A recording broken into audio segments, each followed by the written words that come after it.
Vamos para o Evangelho de João. Vamos para o Evangelho de João. E o capítulo é o 19 da Palavra de Deus. Evangelho de João, vamos ficar em pé para não perder aquele costume, né? Saudade, né? Em reverência à Palavra de Deus. Eu vou esperar os irmãos encontrar o texto. Evangelho de João, capítulo 19. Capítulo 19 e o versículo 28. Só a última parte do versículo. Os irmãos encontraram, se é verdade, diga amém. Só a última parte do versículo diz assim: tenho sede. Repita comigo: tenho sede. Mais uma vez: tenho sede. Amém. A princípio, esse versículo não, se você olhar, ler, aparentemente não tem nada a ver com missões. Mas vocês vão descobrir no decorrer da mensagem que tem tudo a ver com missões. Meus queridos irmãos, Jesus, quando ele estava crucificado, ele passou 6 horas crucificado na cruz. Ele foi crucificado às 9 horas da manhã e ele morreu às 3 horas da tarde, ou seja, um total de 6 horas. E nessas 6 horas que ele ficou crucificado, ele pronunciou 8 frases de grande impacto para a nossa vida. Ele pronunciou 8 frases. E uma dessas 8 frases ele disse: tenho sede.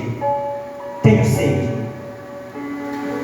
Ele teve sede da água, como eu estou tendo agora.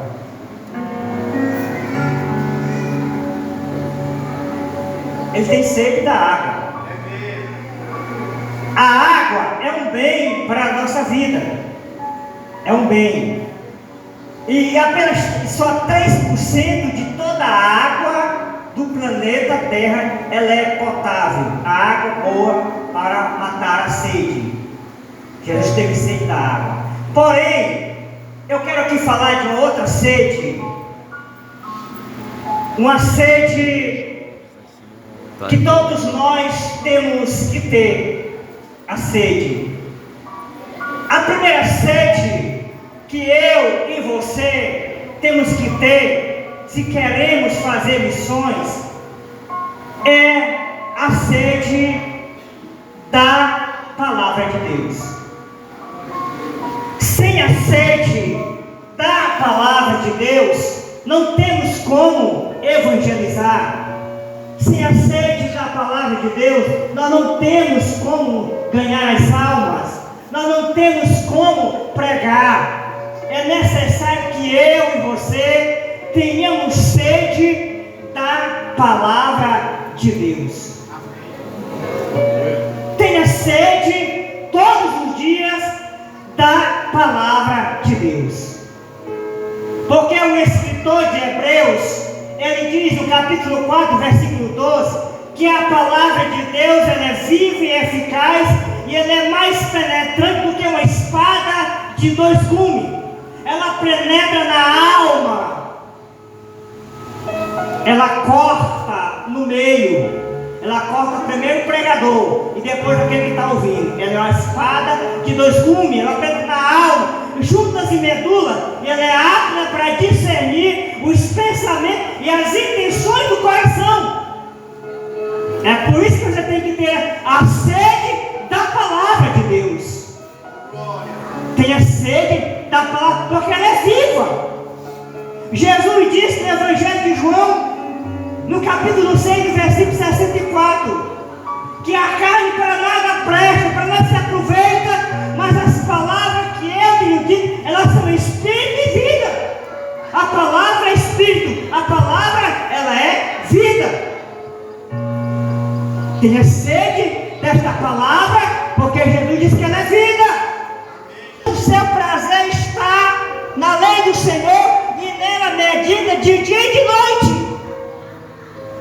Tenha sede, só vai meditar de dia e de noite quem tem sede. Quem não tem sede da palavra, ele não vai ter uma vida de meditação nela, nem de dia nem de noite, porque não tem sede. Peça a Deus a sede da palavra de Deus. Peça a sede da palavra de Deus.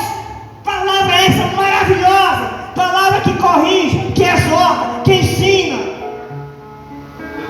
O salmista disse que ela, no Salmo 119, versículo 105, que ela é lâmpada para os meus pés e luz para os meus caminhos. É a palavra de Deus. Aí Jesus disse no Evangelho de João, capítulo 17, versículo 17: santifica-os na verdade, a tua palavra é a verdade. Então tenha sede desta palavra, porque ela é a verdade.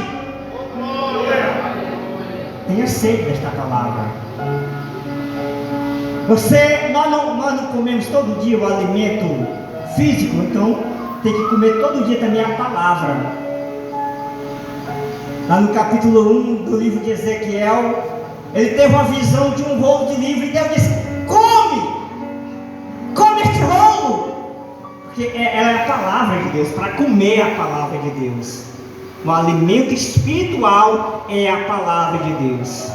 Se você tem sede desta palavra, você vai ser um crente melhor, vai ser um crente mais espiritual. Se você tiver sede desta palavra, você vai pregar mais, porque a palavra vai te dar autoridade para tu pregar, para ganhar as almas que estão perdidas.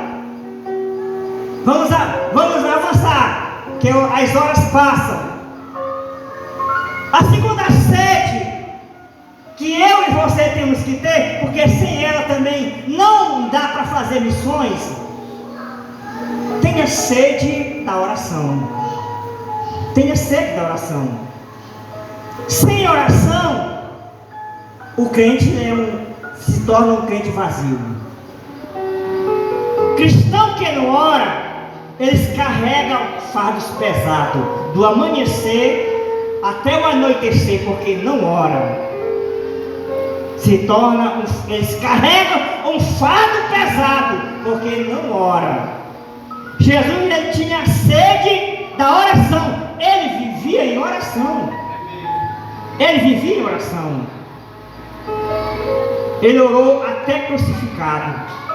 Ele disse: Pai, perdoa, porque não sabe o que faz. Fez uma oração. Ele orou até crucificado. Ele orou nos montes, orou nos desertos. Ele tinha esta sede da oração. Aí Paulo, começou o seu ministério orando. Atos Apóstolos, capítulo 9, versículo 11. E esse que ele está orando, começou orando e terminou orando. Nas suas 13 cartas que Paulo escreveu, em todas elas ele menciona a palavra oração. Pensa no homem que tinha sede da oração. A oração, ela gera uma intimidade entre você e Deus. E Billy Graham disse uma frase de tamanho impacto. Ele disse: dobre o seu joelho e ore até que você e Deus sejam amigos íntimos. E Jesus disse em Lucas capítulo 18, ele contou uma parábola sobre o dever de orar e nunca desanimar. Porque tem gente que começa a orar hoje, começa a orar depois, aí com uma semana já desanima. Mas Jesus disse para orar e nunca desanimar.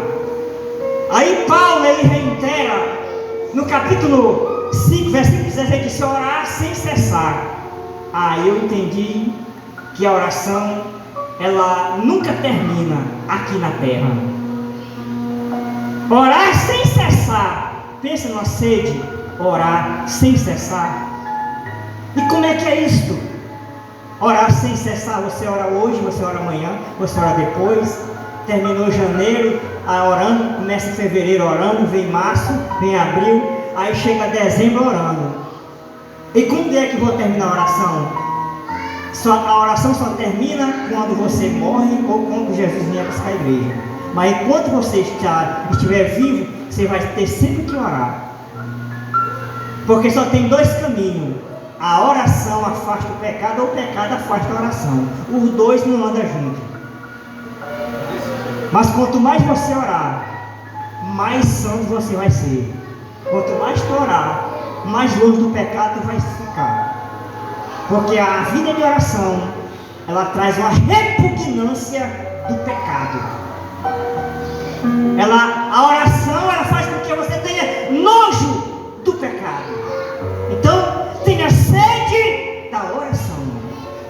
Tenha sede da oração. Para fazer missões, tem que ter sede da palavra. Para fazer missões, tem que ter sede da oração.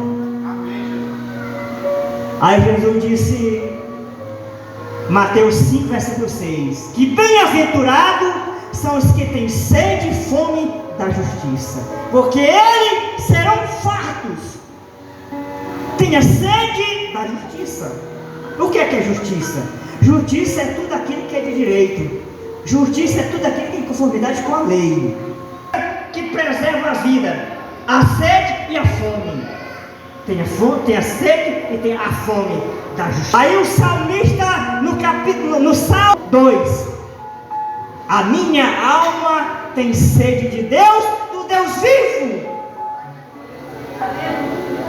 Tenha sede do Deus vivo.